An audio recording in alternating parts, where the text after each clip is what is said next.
Au nom du Père, du Fils et du Saint-Esprit. Amen.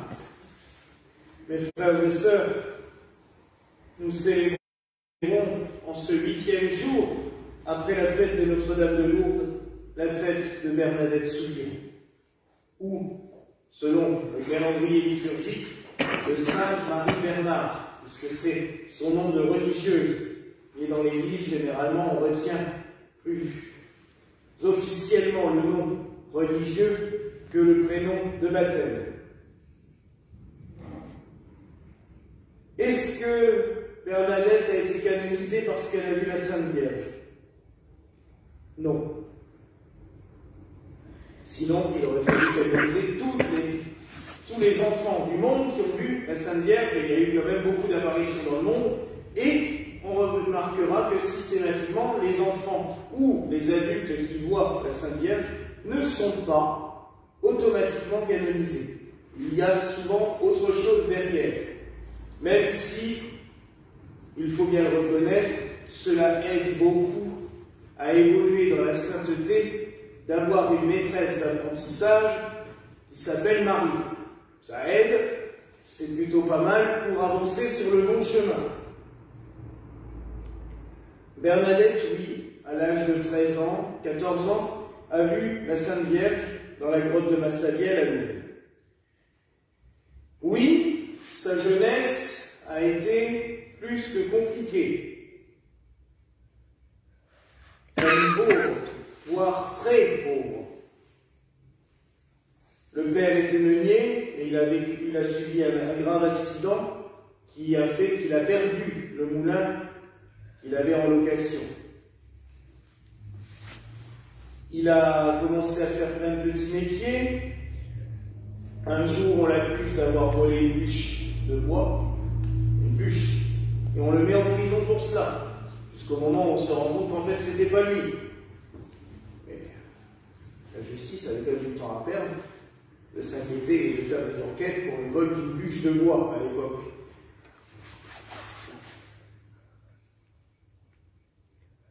Il va être libéré de prison.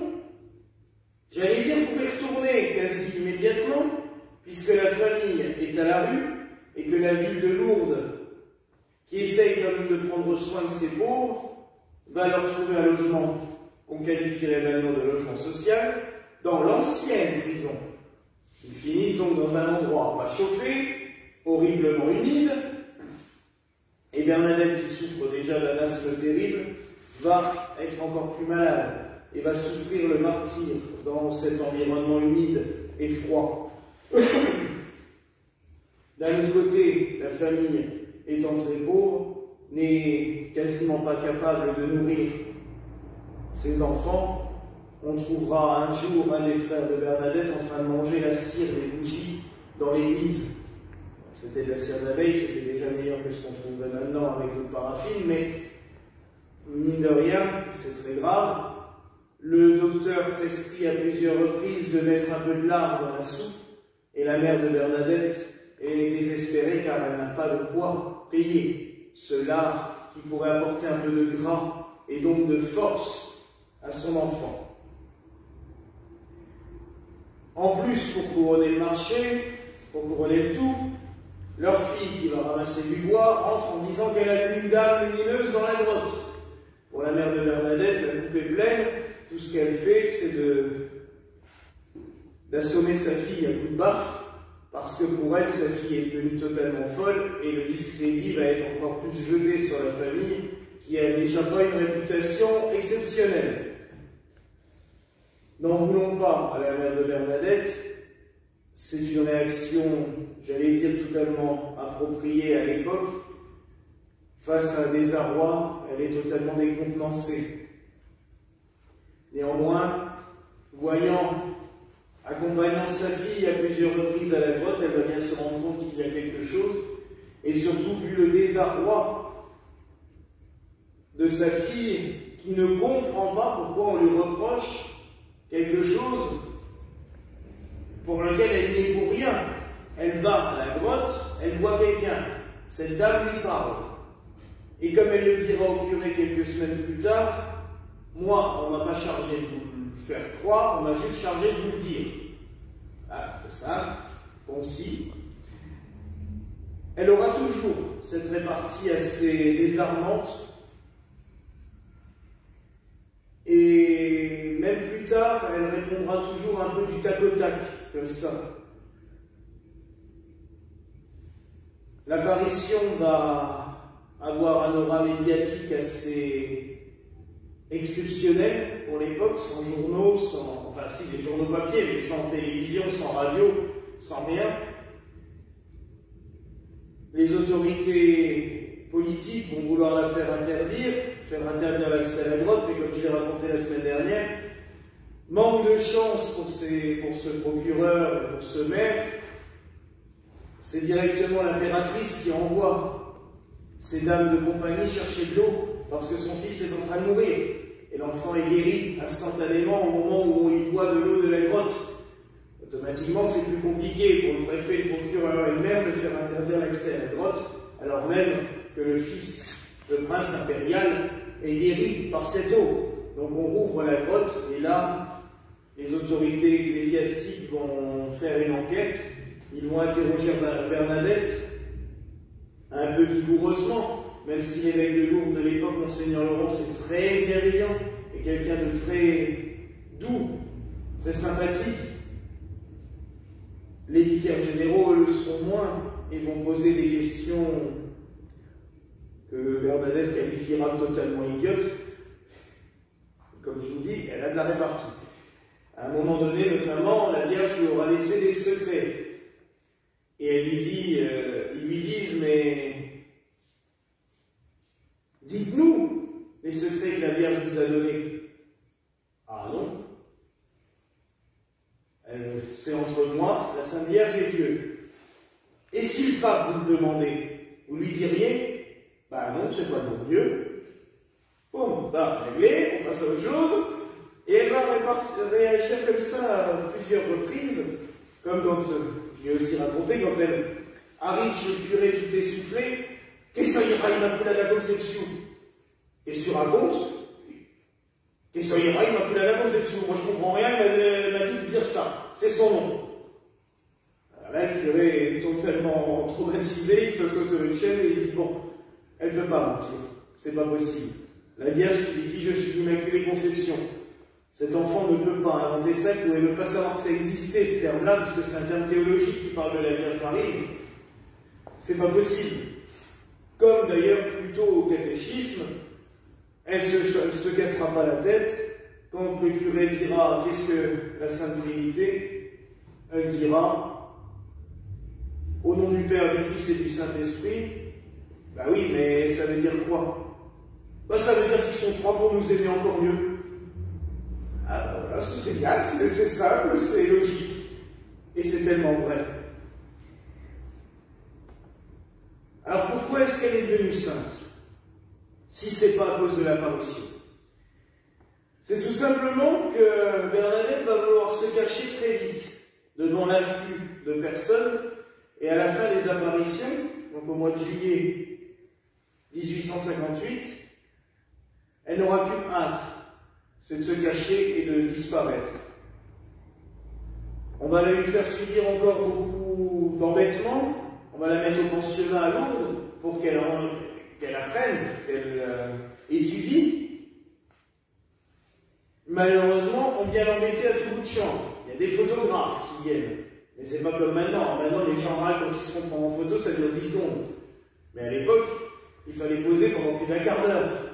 Et en plus, on disait à Sainte Bernadette, regarde le ciel, comme si tu voyais la Sainte Vierge. Et elle qui répondait, oui, mais elle n'y est pas. Et il y a même une photo, c'est l'une des photos les plus connues, où elle est à genoux, c'est celle qui a servi à faire la statuette qui est là devant l'autel. La pauvre, on va lui mettre un corset en bois dans le dos, avec une espèce de chevalet, pour la faire tenir bien droite et à genoux, et elle va devoir rester comme ça 3 heures.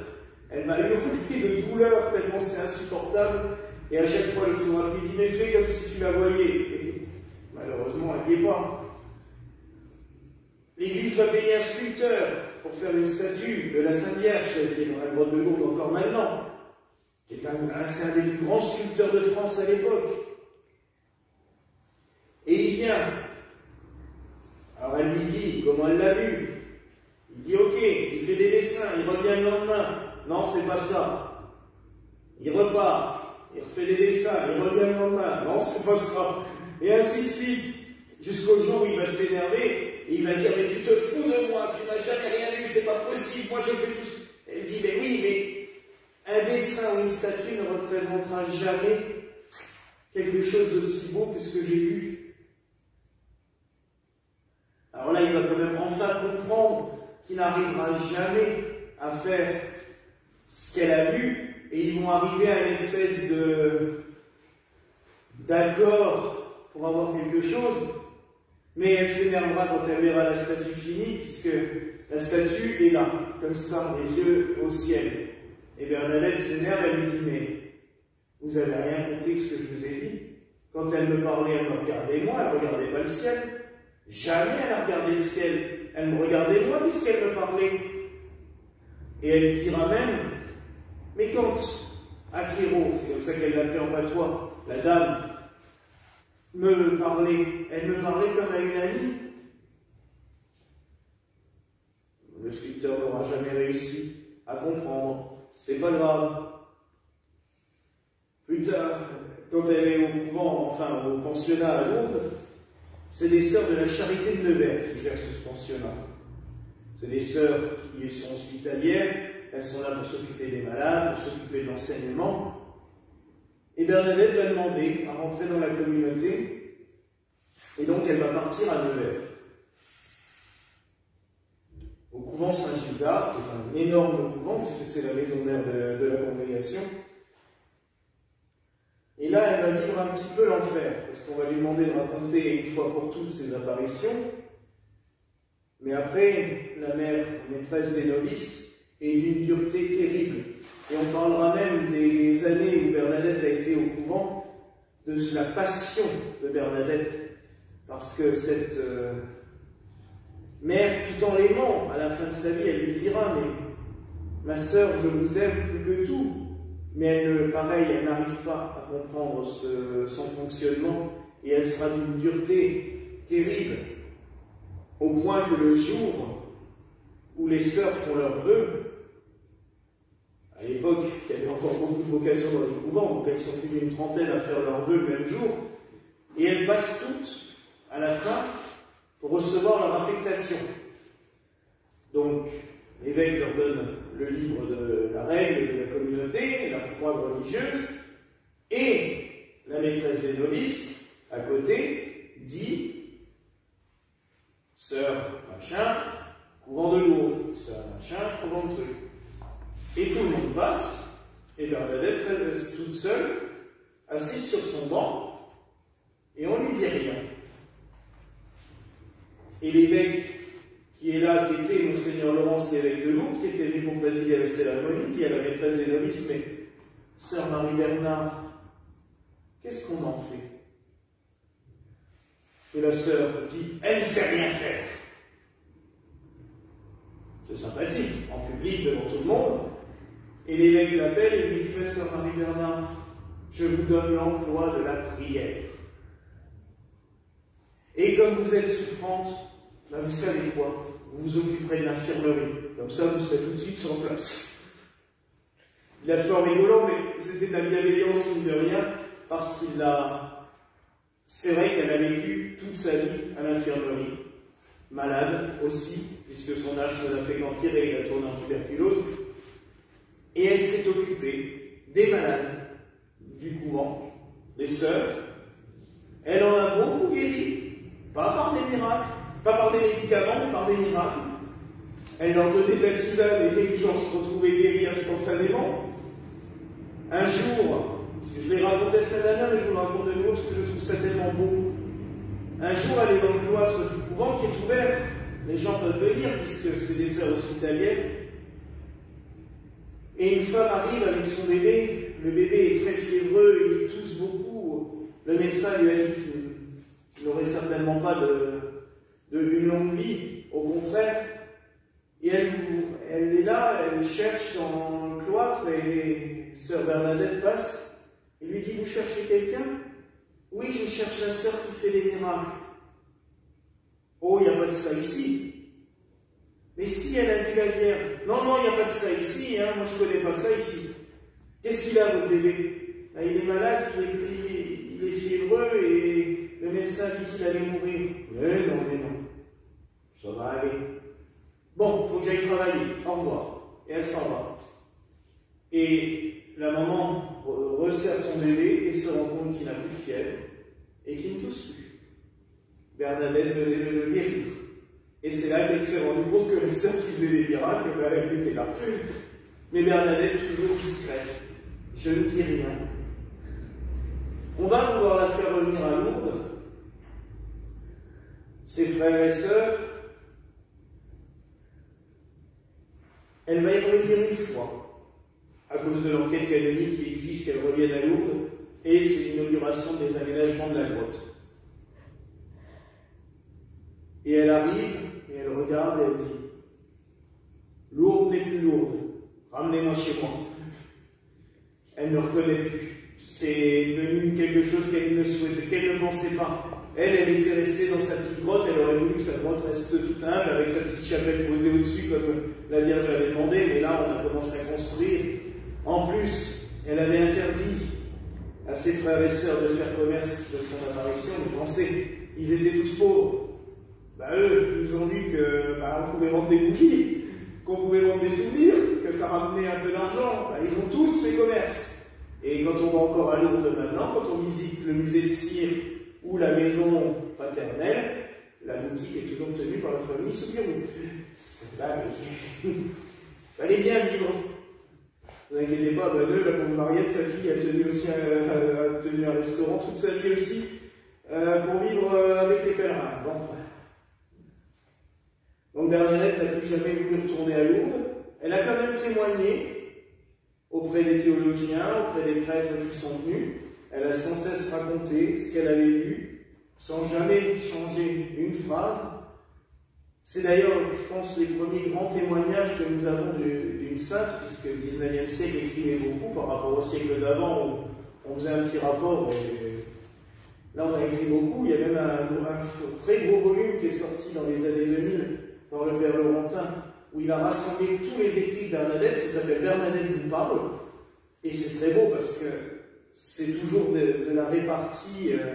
On lui dira un jour, mais ma sœur, ça ne vous fait rien d'avoir tout quitté pour aller au couvent? Vous savez, la pauvreté du couvent et la pauvreté de ma vie d'avant, il n'y a pas de grande différence. Mais ici, au moins, je sers le bon Dieu. C'est tellement beau. Alors oui, mes frères et sœurs, ce que nous pouvons retenir de Bernadette, c'est une foi simple et pure. Elle ne s'est jamais cassée la tête. Si, sans doute, elle a eu des blessures internes par rapport à tout ce qu'on lui faisait subir, ce que les humains lui faisaient subir. Mais dans sa foi, elle n'a pas commencé à se tirer les cheveux ou à les couper en quatre. Non. Moi, j'ai vu la Sainte Vierge. Elle m'a dit de vous le dire, je vous le dis. C'est tout. Moi, je guéris parce que on ne peut pas laisser les gens souffrir. C'est tout. Et toujours comme ça dans sa vie. Ne pas chercher par mille détours, juste être là, présent, servir Dieu, vivre pour servir, c'est la devise c'est une devise que j'ai entendue cette semaine, mais je trouve qu'il irait très bien pour Bernadette. Toujours au service. Même alors qu'elle suffoquait et qu'elle était à quelques jours de mourir, elle se levait de son lit pour aller soigner les autres autour d'elle. Il a fallu, dans les 3 derniers jours, qu'on lui interdise de se lever parce qu'elle voulait toujours continuer à s'occuper des autres alors qu'elle-même était mourante. Alors oui, mes frères et sœurs, nous pouvons vraiment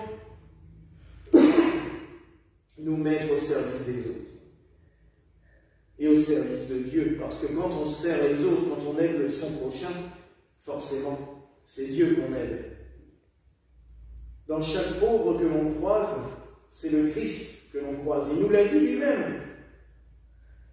Et Bernadette, je pense que c'est ce qu'elle a fait tout au long de sa vie. Quand elle croisait quelqu'un, elle croisait le Christ et elle l'aidait. Une fois sur le chemin de la grotte, elle n'était pas encore religieuse, rien du tout. Elle a vu une pauvre fille aveugle. Elle lui a juste caressé les joues. Et pareil, la jeune fille lui disait « J'aimerais tellement que la voyante me parle. » Bernadette n'a pas dit qui elle était. Elle lui a juste caressé les joues. Et en partant, la jeune fille qui était encore assise regarde et ses yeux, la lumière jaillit, elle retrouve la vue et elle voit que c'était Bernadette. On la reconnaissait puisqu'elle était entourée par toute une foule de gens et elle avait son cierge dans la main encore. Toujours dans la discrétion, toujours effacée, non seulement, et pas discret. Bernadette a vécu dans la pauvreté, dans la discrétion, alors qu'elle a, j'allais dire, été privilégiée par nous toutes et tous. Servons les pauvres, occupons-nous d'eux. Les pauvres, il y en a partout, il n'y a pas qu'aller dans la rue. Des fois, quelqu'un est pauvre parce qu'il n'est pas heureux. C'est aussi une forme de pauvreté. Parce qu'il souffre, parce qu'il est malade, parce qu'il est torturé par des choses qui le persécutent. Alors oui, mes frères et sœurs, soyons au service des autres, comme Bernadette l'a été, pour tous ceux qui se sont présentés à elle. Car dans chaque personne que l'on croise, c'est le Christ que l'on croise. Voilà la grâce que je nous souhaite en ce jour, au nom du Père, du Fils et du Saint-Esprit. Amen. Et que la paix du Seigneur soit toujours avec vous. Et avec ton esprit.